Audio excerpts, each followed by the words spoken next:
We are the Gujarat Technological University. Since its inception over a decade ago, GTU has been empowering young and curating minds to realize their true potential. Over 4 lakh inspired students are enrolled with one of the premier academic universities in India. With more than 450 affiliated colleges in its fold operating across 5 zones of the state, GTU, the International Innovative University, your place to move forward.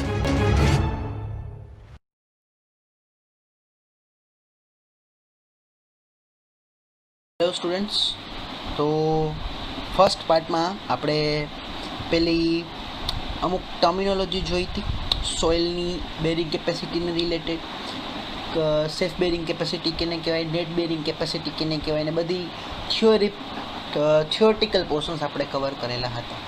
પછી આપણે એમ પણ જોયું હતું કે જો આપણે એની bearing capacity find કરવાની હોય તો કઈ કઈ મેથડ્સ છે.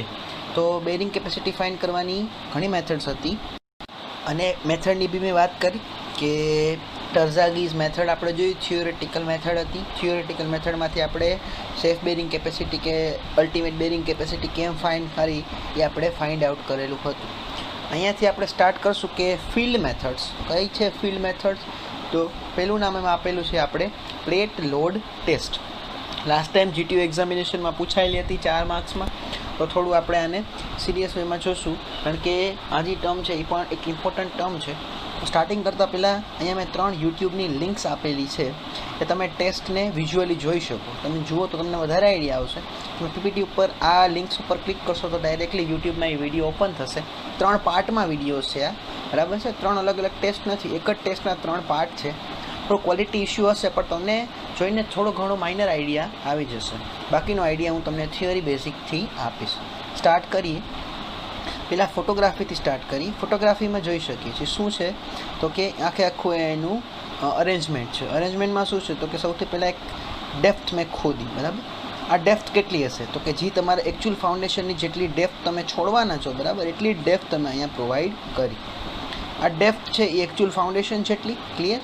પછી અહીંયા સેન્ટર પોર્શનમાં આપણે પ્લેટ રાખીશું. જો તમે અહીંયાથી દેખાતી હોય તો દેખાય છે ગ્રે કલરની એક પ્લેટ રાખેલી છે, એવી જ રીતે અહીંયા એક પ્લેટ રાખેલી હશે. એ પ્લેટ ક્યાં રાખવાની છે તો કે એક્ઝેક્ટ આ જે તમારું જે છે તમે ટ્રેન્ચ ખોડ્યું છે, અને ટ્રેન્ચ કહેવાય અથવા તો પીટ કહેવાય. આ પીટના કઈ જગ્યાએ રાખશો તો કે સેન્ટરમાં. હવે આ જે છે આની વિડ્થ કેટલી હોઈ શકે તો કે ઘણા બધા સાઇઝના અને શેપમાં પ્લેટ્સ અવેલેબલ છે, પણ એ સાઇઝ છે તમારે અને શેપ છે એ તમારે કેવો સિલેક્ટ કરવો એ બેઝ ઓન તમારું ફાઉન્ડેશન છે એ પ્રમાણે કરાય. તો તમારું ફાઉન્ડેશન છે કોલમ સર્ક્યુલર હોય તો અહીંયા સર્ક્યુલર પ્લેટ રાખવાની, રેક્ટેન્ગ્યુલર તમારું ફાઉન્ડેશન હોય, કોલમ હોય તો રેક્ટેન્ગ્યુલર પ્લેટ રાખવાની, અને સ્ક્વેર ફાઉન્ડેશન હોય તો સ્ક્વેર પ્લેટ રાખવાની. હા sir, square plate in case તમે પ્રોવાઈડ કરો તો કયા ટાઈપના શેપની સ્ક્વેર પ્લેટ્સ અવેલેબલ છે તો કે 30, 45, 60 અને 90 સેન્ટીમીટર્સ, બરાબર. જો અહીં આખું એનું ડિસ્ક્રિપ્શન આપેલું છે એ કયા કયા ટાઈપની બેઝ પ્લેટ્સ અવેલેબલ છે તો કે 30, 45, 60 અને 90. સૌથી પહેલાં તમે એક ટ્રેન્ચ અથવા તો પીટ ફાઉન્ડેશનની ડેપ્થ DF જેટલું તમે અહીંયા એસ્કવેટ કરી નાખ્યું. એની વચ્ચે શું રાખી તો કે પ્લેટ તમે મૂકી. પ્લેટની વિડ્થ અથવા તો પ્લેટની જે સાઇઝ છે એ કેટલી હોવી જોઈએ તો કે 30, 45, 60 અને 90 બેઝડ ઓન તમારા સિલેક્શન. પછી જ્યાં ટ્રેન્ચ છે એની તમારે કેટલી રાખવાની પહોળાઈ તો કે આ જે તમે પ્લેટ પ્રોવાઈડ કરી એની 5 ગણી, એટલે કે 5 ટાઈમ્સ ઓફ ધી બેઝ પ્લેટની વિડ્થ. બેઝ પ્લેટની વિડ્થ તમે જેટલી પ્રોવાઈડ કરી એની 5 ગણી વિડ્થ તમારે તમારા ટ્રેન્ચની રાખવાની થશે. પછી અહીંયા આપણે શું રાખ્યું છે તો કે હાઇડ્રોલિક જેક, બરાબર. હાઇડ્રોલિક જેક સાથે અહીંયા તમને વિઝિબલ નથી, ખાલી હું બતાવું છું. 3 ડાયલ ગેજીસ તમે આ પ્લેટ ઉપર રાખવાના છે. 3 ડાયલ ગેજીસ છે અહીંયા તમને ઇન કેસ દેખાતા હોય તો 2 જ હશે, બરાબર, પણ 3 હશે. એક આની પાછળ છે, આ જે છે, બરાબર, હાઇડ્રોલિક જેક એની પાછળ રાખેલો છે. પછી આ મેશનરીનું કન્સ્ટ્રક્શન છે સપોર્ટ દેવા માટે. આ તમારું ગર્ડર છે. ગર્ડર એટલે સિમ્પલ ભાષામાં કહું તો જો હું એને RCCમાં હોય તો એને બીમ કહેવાય, અને જો સ્ટીલમાં હોય તો એને ગર્ડર કહેવાય. તો આ ગર્ડર અને એની ઉપર મેં કંઈક લોડ આપવાનું સ્ટાર્ટ કરવાનું છું. આ ઈંટ જેવું દેખાય છે, એકચ્યુઅલી ઈંટ નથી, એકચ્યુઅલી એ ફોર્સ છે અથવા તો એકચ્યુઅલી લોડ છે જે તમે બહારથી એપ્લાય કરશો. તો પહેલાં તો ઇનિશિયલી 0 હશે, એટલે કે ડાયલ ગેજમાં કોઈ રીડિંગ બતાવશે નહીં, 0 0 હશે. સૌથી પહેલાં આના પર મારે લોડ મૂકવો હોય તો કેમ મૂકવાનો તો આપણે એક યુઝ કરી શકીએ કેનો, તો કે જે સિમેન્ટની ખાલી થેલીઓ પાડેલી હોય ને, તો સિમેન્ટની ખાલી થેલીઓમાં તમે સેન્ડ ભરી અને સેન્ડને 1 બાય 1 આ લોડિંગ પ્લેટફોર્મ ઉપર મૂકતા જાઓ. તો લોડિંગ પ્લેટફોર્મ ઉપર મૂકશો તો 3 રીડિંગ મળશે ને ડાયલ ગેજમાંથી. એક અહીંયા આ સાઈડના ડાયલ ગેજીસમાંથી રીડિંગ મળે, એક આ સાઈડના ને એક આની આ છે હાઇડ્રોલિક જેક એની પાછળ. હવે ક્વેશ્ચન એમ થાય કે 3 ડાયલ ગેજ શું કામ, એક ડાયલ ગેજમાંથી નહીં ચાલે? તો કે પ્રોબ્લેમ એ છે કે તમારી પ્લેટ છે બરાબર, એની સાઇઝ તો યુનિફોર્મ છે, એની સાઇઝમાં કોઈ ચેન્જ નથી આવવાનો, પણ તમે જે સોઇલ ઉપર રાખી છે બરાબર, એ અમુક જગ્યાએ પહોંચી હશે, અમુક જગ્યાએ કઠણ હશે, તો બધી જગ્યાએ કાંઈ સેટલમેન્ટ થોડી એક સરખું થશે, બધી જગ્યાએ થોડી લોડ એક સરખો રેઝિસ્ટ થશે.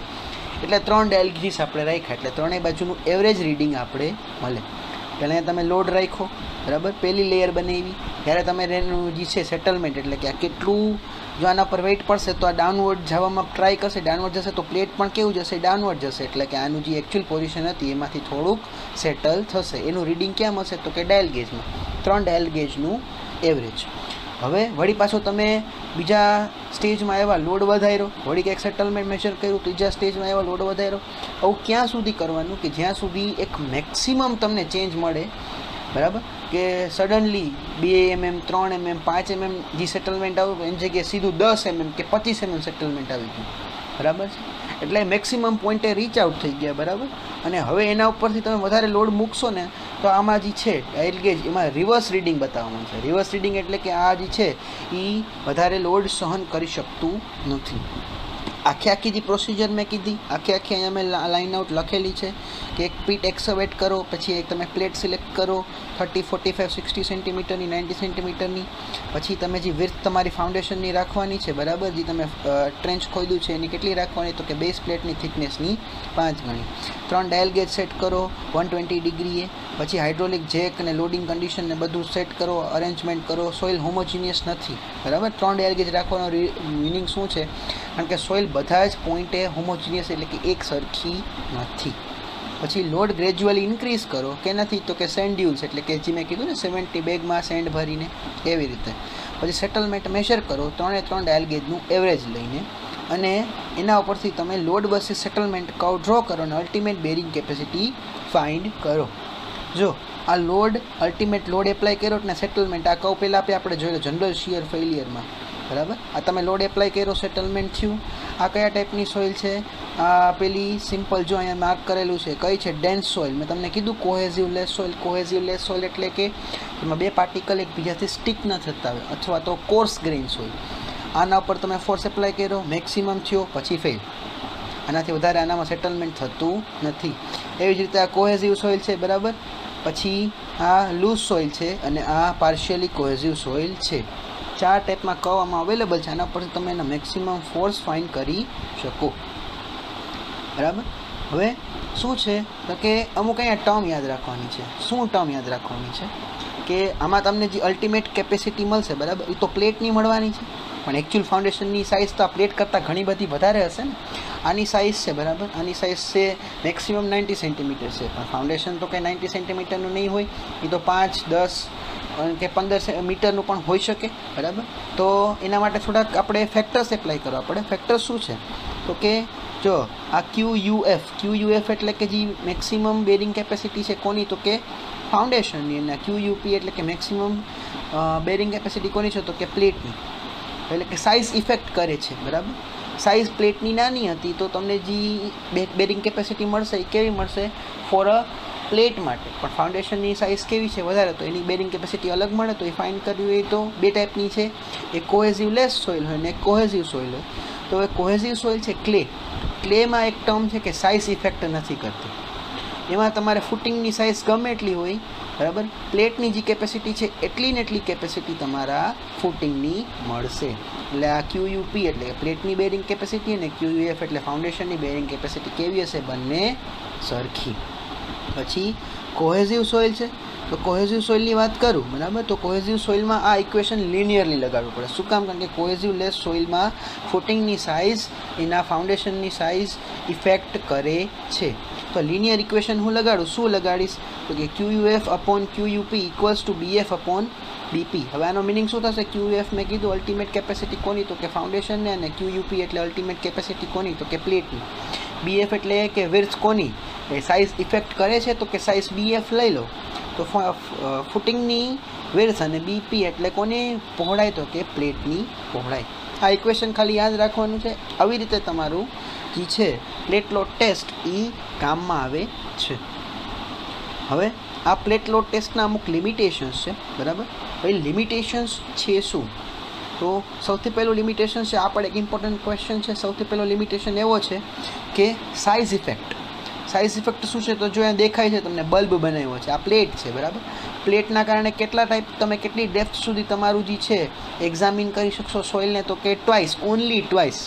તમે એની પહોળાઈના ડબલ સુધી ડેપ્થ તમને આનું ડેટા ખબર પડશે. પણ જે એકચ્યુઅલ ફાઉન્ડેશન છે જેમાં કેવડું બધું ડેટા કવર થાય છે, આટલું બધું ડેટા, આટલી બધી સોઇલ કવર થાય છે, તો સાઇઝ ઇફેક્ટ કરે. યસ, આ લિમિટેશન છે. પ્લેટના કારણે તમે આટલો જ એરિયા જે છે એનું તમને આઈડિયા આવશે, જ્યારે એકચ્યુઅલ ફાઉન્ડેશનમાં ઘણો બધો એરિયા કવર થતો હોય. લોડ એરિયા છે આ, આટલામાં પ્રેશર લાગશે, અને આમાં પ્લેટના કારણે આટલામાં જ પ્રેશર લાગશે. બીજું લિમિટેશન છે ટાઈમ ઇફેક્ટ. ટાઈમ ઇફેક્ટ શું છે તો કે આ ટેસ્ટ છે, બરાબર, એ કંઈક લિમિટેડ ટાઈમમાં તમારે કમ્પ્લીટ કરવાનો હોય, બરાબર. તો તમને એની બેરિંગ કેપેસિટી તો મેક્સિમમ મળવાની છે. બે ટાઈપની સોઇલ છે, એક કોહેઝિવ સોઇલ અને કોહેઝિવ લેસ સોઇલ. કોહેઝિવ લેસ સોઇલ છે એમાં તો ટાઈમ ઇફેક્ટ કોઈ ઇફેક્ટ નથી કરતો, પણ કોહેઝિવ સોઇલ છે કે ક્લે સીધું સેટલ નહીં થાય, બરાબર ને. સેટલમેન્ટ આમાં ગ્રાફ આપણે જોયું કે સેટલ થઈને ફેલ થયું, તો એ આપણું મેક્સિમમ પોઈન્ટ છે. પણ ક્લે છે એને સેટલમેન્ટ થતાં ઇન્ફાઇનેટ ટાઈમ લાગે છે, એટલે કે એ થ્રુ આઉટ ચાલુ જ રહેશે એનું સેટલમેન્ટ, કોઈ દિવસ સેટલમેન્ટ રોકાશે નહીં. જો આ કર્વ પણ કે સ્ટોપ નથી થતો, મેક્સિમમ પોઈન્ટ આનો ક્યાંય રીચ જ નથી થતો, વધતો જ જાય છે. એટલે આમાં ટાઈમ ઇફેક્ટ છે, આમાં ટાઈમ ઇફેક્ટ ખાસો એવો કરે છે. ટાઈમ ઇફેક્ટ આમાં કોઈ પણ જાતનો ક્લેઈ સોઇલમાં ઇફેક્ટ થાય છે. ઇન્ફાઇનેટ ટાઈમમાં તમારે આ એક નોન ટાઈમમાં કમ્પ્લીટ કરવાનું હોય, પણ એકચ્યુઅલી ક્લેઈ સોઇલનું સેટલમેન્ટ છે ઇન્ફાઇનેટ ટાઈમ સુધી ચાલતું રહ્યું. પછી સ્કેલ ઇફેક્ટ શું છે કે જે એકચ્યુઅલ સેટલમેન્ટ તમારે પ્લેટનું તમને જોવા મળે છે, બરાબર. આના કારણે જેટલું સેટલમેન્ટ થશે એકચ્યુઅલી જે થવાનું છે એના કરતાં તો ઓછું જ થશે. આના કારણે જેટલું ગ્રાઉન્ડમાં પ્લેટ તમારી ઉતરવાની છે, બરાબર, એ કાંઈ ફાઉન્ડેશનના લોડ કરતાં તો જેટલી ઉતરશે એની વેલ્યુ તો તમને ઓછી જ મળશે ને. આની તમને 10 mmની મળે તો એકચ્યુઅલ ફાઉન્ડેશનની થોડી 10 mm સેટલમેન્ટ હશે, એનું કેવું હશે? વધારે. આ સ્કેલ ઇફેક્ટ. અને ફોર્થ જે છે ડિફિકલ્ટી એ છે કે તમારે આ કર્વ ઉપરથી પ્રોપરલી આઈડેન્ટિફાઈ ના કરી શકો કે મેક્સિમમ ફોર્સ કેટલો થયો.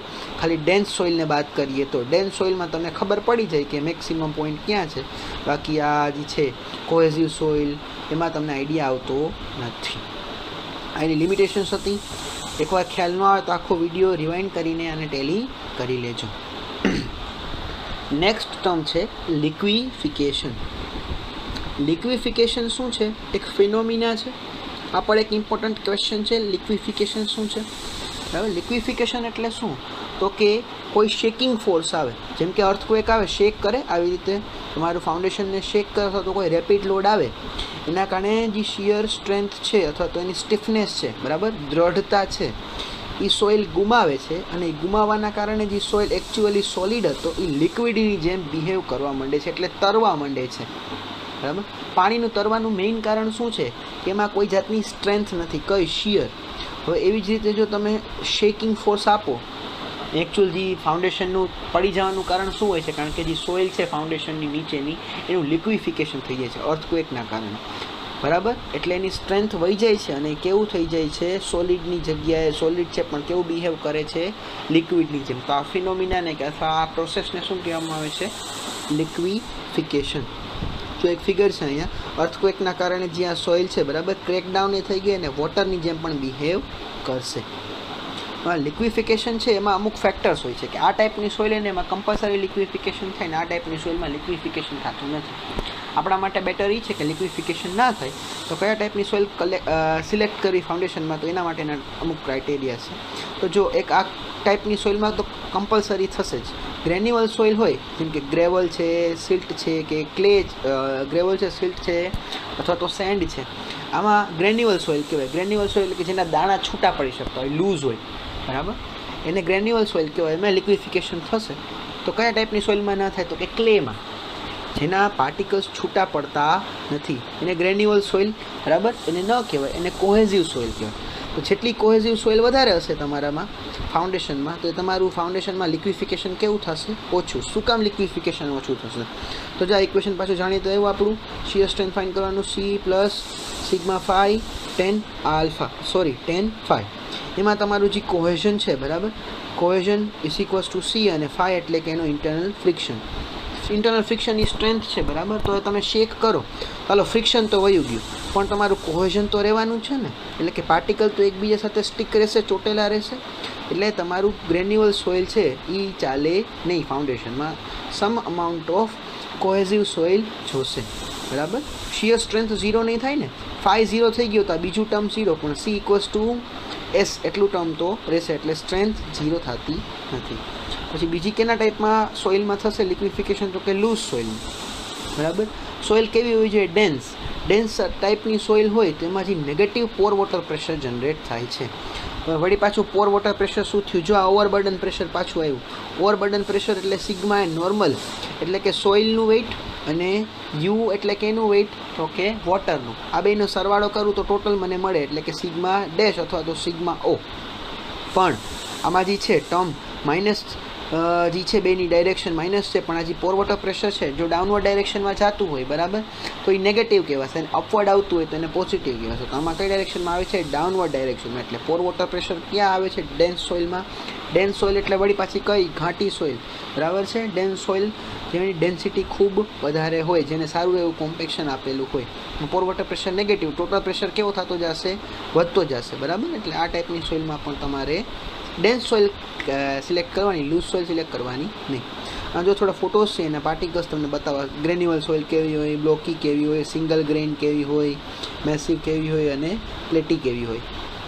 પછી બીજા બે ટર્મ છે, એક સેચ્યુરેટેડ સોઇલ હોય તો ભાઈ, તો સેચ્યુરેટેડ સોઇલ હશે તો એમાં જે છે કેવું થશે? લિક્વિફિકેશન જલ્દી થશે. અને ડ્રાય સોઇલમાં લિક્વિફિકેશન કેવું થશે? ઓછું. શું કામ ડ્રાય સોઇલમાં નથી થતું? અને ડ્રાય સોઇલમાં વોટર જ નથી. વોટરના કારણે જ એકચ્યુઅલી જે છે શેક થશે, તો વોટર છે, બરાબર, એ અપવર્ડ ડાયરેક્શનમાં આવે છે અને સોઇલને કેવું કરી નાખે છે? લિક્વિડ જેવું. પણ ડ્રાય સોઇલમાં જે લિક્વિડ જ નથી તો પોર વોટર પ્રેશર જનરેટ નહીં થાય, વોટર જ અપર ડાયરેક્શનમાં નહીં આવે, એટલે શિયર સ્ટ્રેન્થ કેવી થશે? એની વધશે. અને ડાયનામિક ફોર્સિસના કારણે પણ. તો ડાયનામિક ફોર્સ છે એટલે કે શેકિંગ ફોર્સ છે, બરાબર. આમાં શેકિંગ ફોર્સ હશે તો તમારું જે છે સોઇલ છે એ કેવું થતું જશે? લિક્વિડ ફોર્મમાં કન્વર્ટ થશે. પણ જો તમે એના જગ્યાએ કોઈ સ્ટેટિક ફોર્સ લગાડો, કોઈ એક જ જગ્યાએથી ફોર્સ કોન્સ્ટન્ટલી ડાઉનવર્ડ ડાયરેક્શનમાં આવતો હોય, બરાબર, તો એ ડાઉનવર્ડ ડાયરેક્શનના ફોર્સના કારણે વોટરને ટાઈમ મળશે, બરાબર, લિક્વિડમાંથી સોઇલમાંથી પાસ થઈ જવા. બોલ તો શું એકસાથે બધું વોટર આવે, એની જગ્યાએ અમુક પોરસમાંથી વોટર આવે તો વોટર ડ્રેઇન્ડ આઉટ થઈ જાય અને પોર વોટર પ્રેશર કોઈ જનરેટ થાય નહીં. આ બધું જે મેઇન મગજમારી છે એ due to Por water pressure જ છે. એટલે કે જેટલી સોઇલ તમારી ડ્રાય હશે, ડેન્સ હશે, એટલી લિક્વિફિકેશન થવાના ચાન્સીસ કેવા હશે? ખૂબ ઓછા, બરાબર. જો એક ફોટો છે, લિક્વિફિકેશનના કારણે આખું સ્ટ્રક્ચર ગ્રાઉન્ડ લેવલમાં ખૂંચી ગયું, પાણી જેવું આખું સોઇલે બિહેવ કર્યું ને આખું ફાઉન્ડેશનને તાણીને નીચે લઈ લીધું.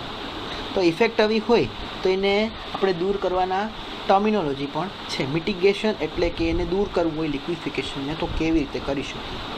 તો સૌથી પહેલાં એમ કીધું મેં તમને કે સોઇલને બને એટલું સારું કોમ્પેક્શન આપો, ડ્રાય કરી નાખો. ડ્રાય કરો એટલે ડ્રાય કરો એનો મિનિંગ શું થાય? તો કે ડ્રેનેજ કરો, વોટરને થાય એટલું દૂર કરો. ડ્રાય કરશો તો પોર વોટર પ્રેશર જનરેટ થશે જ નહીં.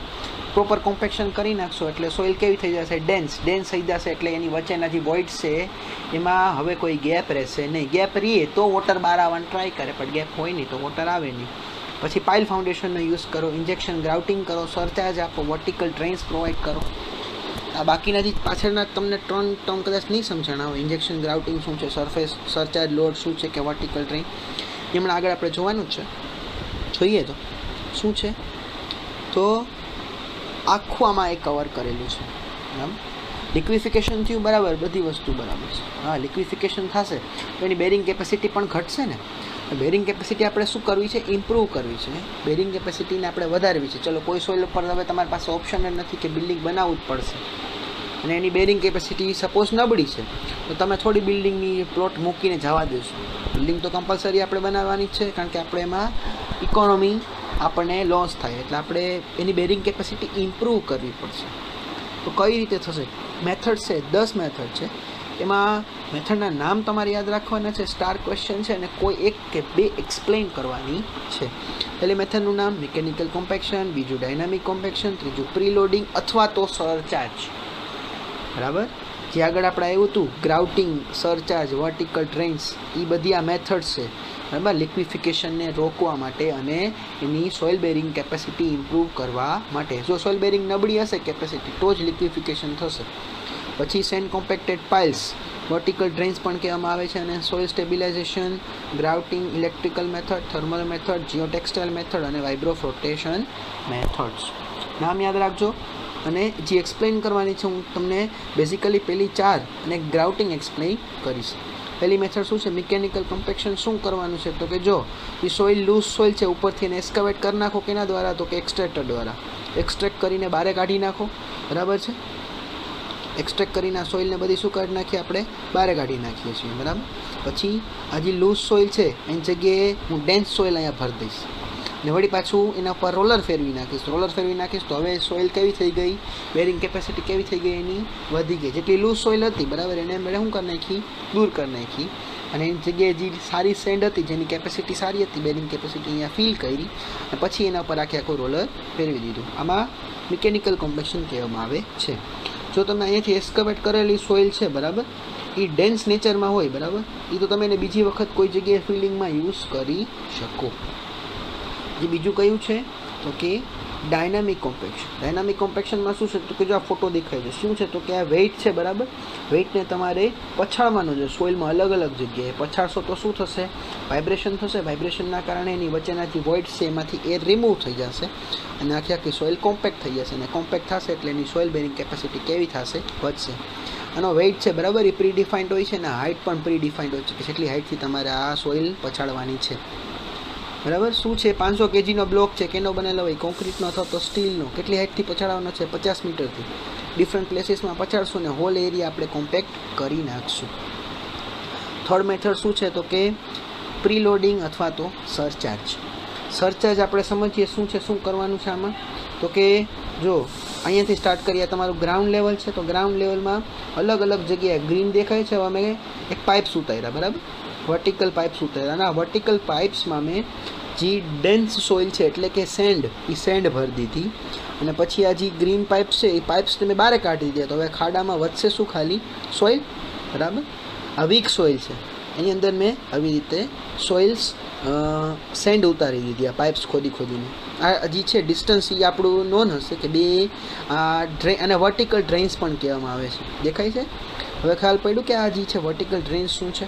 હવે તે ડ્રેન્સ ઉતાર્યા પછી એના ઉપર એક પરમનન્ટ મેં બનાવ્યું બરાબર, એને બધાને કવર કરે ને એવું એને મેં બકેટ બનાવ્યું બરાબર, બ્લેન્કેટ, બકેટ નહીં સોરી બ્લેન્કેટ બનાવ્યું, અને સોઇલ બ્લેન્કેટ કહેવામાં જેમાં પરમનન્ટ ફીલ લખેલું છે. અને પછી એના ઉપર મેં સરચાર્જ લોડ આપ્યો, ટેમ્પરરી લોડ. એ લોડ ક્યાંથી મને મળ્યો છે તો કે જે અમે અહીંયા એસ્કાવેટ કરીને આની અંદર મેં જે પાઇપ ઉતારી ને એ સોઇલનું જ હશે, એ સોઇલ એના ઉપર મૂકી દેવાની. સોઇલ એના ઉપર મૂકીશ તો વેઇટ લાગશે. વેઇટના કારણે જે છે આની નીચેનો જે સોઇલ છે એ કોમ્પેક્ટ થશે. કોમ્પેક્ટ થઈને જે બધું વોટર છે, વોટર એ અહીંયાથી બહાર નીકળી જશે. અને બહાર નીકળી જશે તો શું થશે, કન્સોલિડેશન થશે. કન્સોલિડેશન થશે એટલે કન્સોલિડેશન તો આમ પાછું એક વખત રિપીટ કરી દો. શું છે કન્સોલિડેશન એટલે કે સોઇલ પાર્ટિકલમાંથી વોટર રિમૂવ કરવું. વેઇટના કારણે એર પહેલેથી રિમૂવ થઈ ગઈ છે, હજી હું એના ઉપર પ્રેશર નાખીશ તો વોટર રિમૂવ થશે. એને કન્સોલિડેશન કહેવાય. અને કન્સોલિડેશનના કારણે શું થશે તો કે એની શિયર સ્ટ્રેન્થ વધશે. અને સરચાર્જ લોડિંગ પણ કહેવામાં આવે છે. એ આખું અહીંયા લખ્યું છે તો કે હોલો પાઇપ્સને એસ્કાવેટ કરો થ્રુ આઉટ ધી ફિલ્ડ. આ પાઇપમાં શું ભરશું આપણે, સેન્ડ, અને પછી આ પાઇપને બહાર કાઢી લેશું એટલે કે થ્રુ આઉટ હોલ કેના બની જશે હવે, સેન્ડ. અને સેન્ડ ડ્રેન્સ અથવા તો વર્ટિકલ ડ્રેન્સ પણ કહેવામાં આવે છે. એના પર આપણે એક કોમન સેન્ડ બ્લેન્કેટ રાખી દીધું. બ્લેન્કેટ ઉપર સરચાર્જ લોડ રાખ્યો. યુઝ્યુઅલી શું છે તો કે જે આપણે સોઇલ એસ્કાવેટ કરી હતી એના ઉપર રાખી. લોડિંગના કારણે વોટર ડ્રેન્ડ આઉટ થઈને બહાર નીકળી ગયું અને એની બેરિંગ કેપેસિટી ઇન્ક્રીઝ થઈ. લાસ્ટ મેથડ છે એ છે ગ્રાઉટિંગ. ગ્રાઉટિંગ શું છે તો કે એક લિક્વિડ ફોર્મમાં સોઇલ છે બરાબર. સોઇલ છે એ કેવા ફોર્મમાં છે, સોલ્યુશનના ફોર્મમાં છે. સોઇલ તો છે પણ સોલ્યુશનના ફોર્મમાં છે. એ આપણે કોઈ જગ્યાએ ફિલ કરી છે, એના કારણે એની પરમિયાબિલિટી ઇન્ક્રીઝ થાય છે, સોરી ડિક્રીઝ થાય છે. પરમિયાબિલિટી એટલે વોટર પાસ થવાનું, વોટર પાસ નહીં થાય બરાબર. તો જે વોટર છે પણ વોટર પ્રેશર કે જનરેટ પણ થયું પણ એ લેયરની બહાર નીકળી શકશે નહીં. બીજું શિયર સ્ટ્રેન્થ ઇન્ક્રીઝ થશે અને કમ્પ્રેસિબિલિટી કેવી થશે? ડિક્રીઝ. જેટલું કમ્પ્રેસ થશે બરાબર તો એની બેરિંગ કેપેસિટી ઘટે, પણ કમ્પ્રેશન જ તમે નહીં થવા દો તેની કારણે બેરિંગ કેપેસિટી કેવી થઈ જશે? ઘટશે. જો આ ગ્રાઉટિંગ છે, જનરલી આ જે છે રિપેરિંગમાં યુઝ થાય છે બરાબર. જો દેખી શકો છો તમે અહીંયા ઇન્જેક્શન થ્રુ એક સોલ્યુશન ભરી દે છે અને અહીંયા ફિલ કરે છે. હવે આ ફિલ કરવાના કારણે શું થશે તો કે આની વચ્ચેનો જે ક્રેક છે એ ભરાઈ જશે બરાબર છે. ક્લિયર? આટલી મેથડ્સ છે: ઇન્જેક્શન, ગ્રાઉટિંગ, સરચાર્જ, પછી ડાયનામિક લોડિંગ અને મિકેનિકલ કોમ્પેક્શન. અને આ ચેપ્ટરનો જે લાસ્ટ ટોપિક છે એ છે ટાઈપ્સ ઓફ ફાઉન્ડેશન. બે ટાઈપના ફાઉન્ડેશન છે, શેલો ફાઉન્ડેશન અને ડીપ ફાઉન્ડેશન. શેલો ફાઉન્ડેશન બેઝિકલી પૂછે છે, ડીપ ફાઉન્ડેશન બહુ પૂછાતો નથી. અમે આ ટોપિક તમારો આખો રિપીટેડ ટોપિક છે એટલે આપણે થોડું આમ વધારે ધ્યાન આપશું નહીં. જો તમારું બેઝિક ક્લિયર હોય તો, ના ક્લિયર હોય તો આખો એક વખત પાછો જોઈ લેજો. શું છે આમાં તો કે જોઈએ. શેલો ફાઉન્ડેશન છે એના 5 બેઝિકલી તમે ટાઈપ પાડી શકો: spread footing, strip footing, strap footing, combined footing અને મેટ ઓર રાફ્ટ ફૂટિંગ. ત્યારે ડીપ ફાઉન્ડેશન છે એના બીજા 5 તમે પાર્ટ પાડી શકો: પાઇલ ફાઉન્ડેશન, વેલ ફાઉન્ડેશન, પિયર ફાઉન્ડેશન, ડીપ સ્ટ્રીપ અને સ્ક્વેર અથવા તો રેક્ટેન્ગ્યુલર ફાઉન્ડેશન. સ્ટાર્ટ કરીએ શેલો ફાઉન્ડેશનથી. શું છે શેલો ફાઉન્ડેશન? શેલો ફાઉન્ડેશન છે એ સોઇલના શેલો ડેપ્થે રાખવામાં આવે છે. શેલો ડેપ્થ એટલે કે up to 1.5 meter from the ground level બરાબર, to support the structural load. જેની ડેપ્થ કેવી હશે શેલો ફાઉન્ડેશનમાં? એના વિડ્થ કરતાં ઓછી. DF is less than BF, એટલે કે BF એટલે કે એ ફાઉન્ડેશનની વિડ્થ હશે એ વધારે હશે અને ફાઉન્ડેશનની ડેપ્થ હશે એ કેવી હશે? ઓછી. શેલો ફાઉન્ડેશન તમારે આવી ગયેલી છે બરાબર. આની ડેફિનેશન પાછી એક્સપ્લેન કરવાની મારે બીજી વાર જરૂર નથી. પહેલો ટાઈપ છે એ છે સ્પ્રેડ ફૂટિંગ.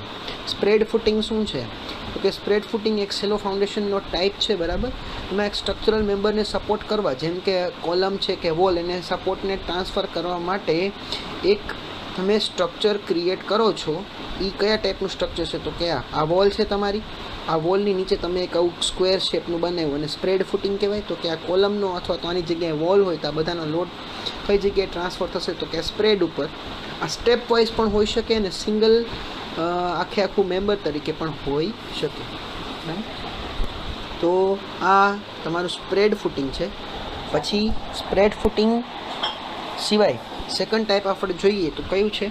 આ થોડા ફોટોસ હજી આમાં મારપા છે ને કે જો દેખી શકો છો તમે, સ્પ્રેડ ફૂટિંગ છે. આ કોલમ છે અને નીચે એનો એક સિંગલ મેમ્બર તમને આપેલો છે બરાબર. આ ઇન્વર્ટેડ પણ હોઈ શકે, જો એમાં તમને થોડો ઢાળમાં દેખાશે.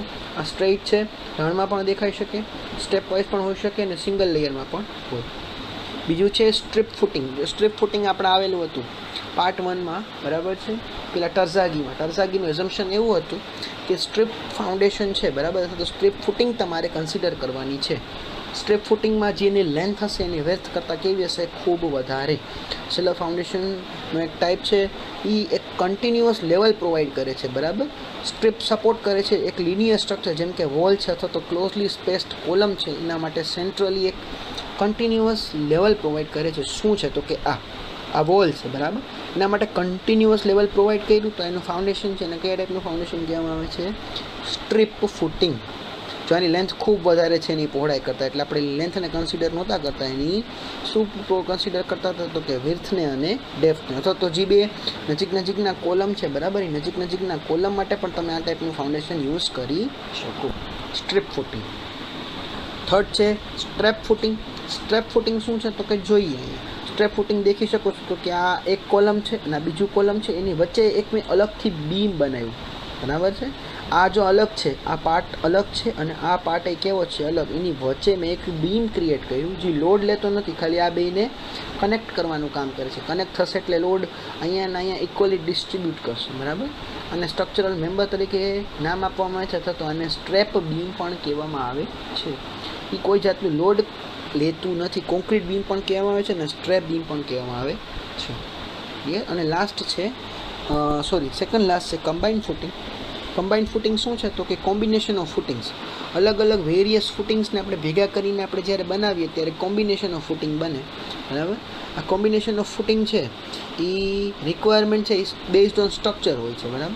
હવે આ ટાઈપનું તમારે કોમ્બિનેશન ઓફ ફૂટિંગ તમારે ક્યારે યુઝ કરવું પડે? જ્યારે બે કોલમ છે એકબીજાની નિયર બાય હોય, ઓવરલેપ થતા અથવા તો એસેન્ટ્રિક લોડ લાગતો હોય. આ તમારું કોમ્બિનેશન ફૂટિંગ છે, કમ્બાઇન્ડ ફૂટિંગ છે. તો કે બે કોલમ છે એકબીજાને ઓવરલેપ કરતા હતા અને ફૂટિંગની જગ્યાએ આપણે સિંગલ ફૂટિંગ જ ક્રિએટ કરી નાખ્યું, અથવા તો એસેન્ટ્રિક લોડિંગ આવતું હતું એના કારણે પણ આપણે કમ્બાઇન્ડ ફૂટિંગનો યુઝ કર્યો. લાસ્ટ છે સેલો ફાઉન્ડેશનમાં મેટ ઓર રાફ્ટ ફૂટિંગ. મેટ ઓર રાફ્ટ ફૂટિંગ શું છે?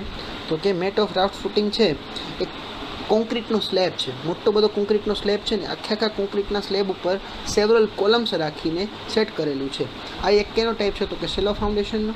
હવે આ ટાઈપનું જે છે ફૂટિંગ ક્યારે યુઝ કરવામાં આવે છે? જ્યારે સોઇલ બેરિંગ કેપેસિટી ખૂબ જ વીક હોય અને જ્યારે સપોર્ટ હોય, બરાબર, એ ખૂબ વધારે હોય અને સપોર્ટ છે એની સંખ્યા હોય ખૂબ વધારે હોય ત્યારે.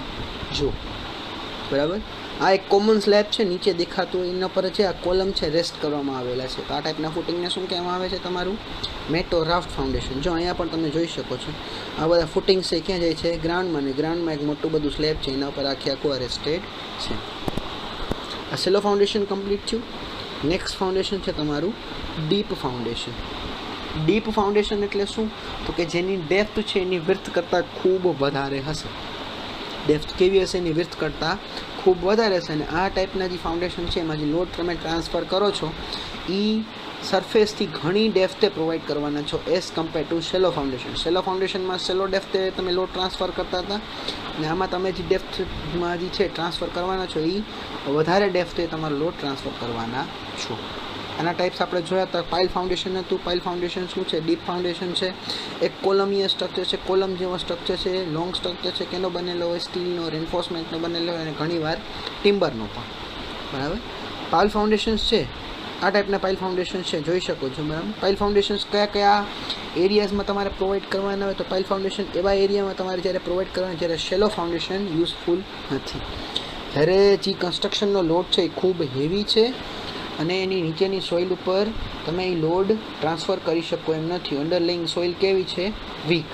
પછી જે જગ્યાએ સેટલમેન્ટના ઇસ્યુ થતા હોય, સેટલમેન્ટ એટલે કે તમારું ફાઉન્ડેશન બેસી જાવ, લિક્વિફિકેશનના ઇસ્યુ થતા હોય. લિક્વિફિકેશનમાં એક ટર્મ આવ્યો હતો કે તમે પાઇલ ફાઉન્ડેશન યુઝ કરો, બરાબર. વોટર ટેબલના ઇસ્યુ હોય ત્યારે પાઇલ ફાઉન્ડેશન બેટર ચોઇસ છે. એ પાઇલ ફાઉન્ડેશન છે એ જ્યારે તમારે ડ્રેનેજ અથવા તો કેનાલ લાઇનિંગ હોય, બરાબર, કેનાલ પાસ થતી હોય નજીક કોઈ સ્ટ્રક્ચર બનાવવું હોય ત્યારે પાઇલ ફાઉન્ડેશનનો યુઝ કરવાનો. અને લાસ્ટમાં છે કે પાઇલ ફાઉન્ડેશન આપણે ક્યારે યુઝ કરી શકીએ? જ્યારે અપલિફ્ટ ફોર્સને રેઝિસ્ટ કરવા હોય. અપલિફ્ટ ફોર્સ એટલે આ વોટરના ફોર્સ. વોટર જનરલી પોર વોટર ફોર્સ હોય એ જ્યારે આપણે જનરેટ થતું હોય, બરાબર, વોટર ટેબલ જ્યારે રાઇઝ થતું હોય એ આ કેસમાં પાઇલ ફાઉન્ડેશન યુઝ કરો તો તમે લોડ ઇઝીલી ટ્રાન્સફર કરી શકો. ફોટોસ છે એનો. પછી એક બીજું ટાઈપનું છે એ છે કેશન ફાઉન્ડેશન અથવા તો કેશન ફૂટિંગ. કેશન ફાઉન્ડેશન છે, બરાબર, એને શું કહેવામાં આવે છે? તો કે વોટર ટાઇટ રિટેનિંગ સ્ટ્રક્ચર છે એ બ્રિજ પિયરના કન્સ્ટ્રક્શનમાં અથવા તો કોન્ક્રીટ ડેમમાં યુઝ થાય છે, બરાબર.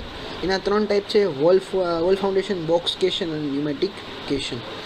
વેલ ફાઉન્ડેશન એ અમે ડિસ્ક્રાઇબ કરેલું છે. વેલ ફાઉન્ડેશન શું છે? તો કે ટિપિકલ એક ડીપ ફાઉન્ડેશનનો ટાઈપ છે જે જનરલી વોટર લેવલથી નીચે બ્રિજીસમાં પ્રોવાઈડ કરવામાં આવે છે.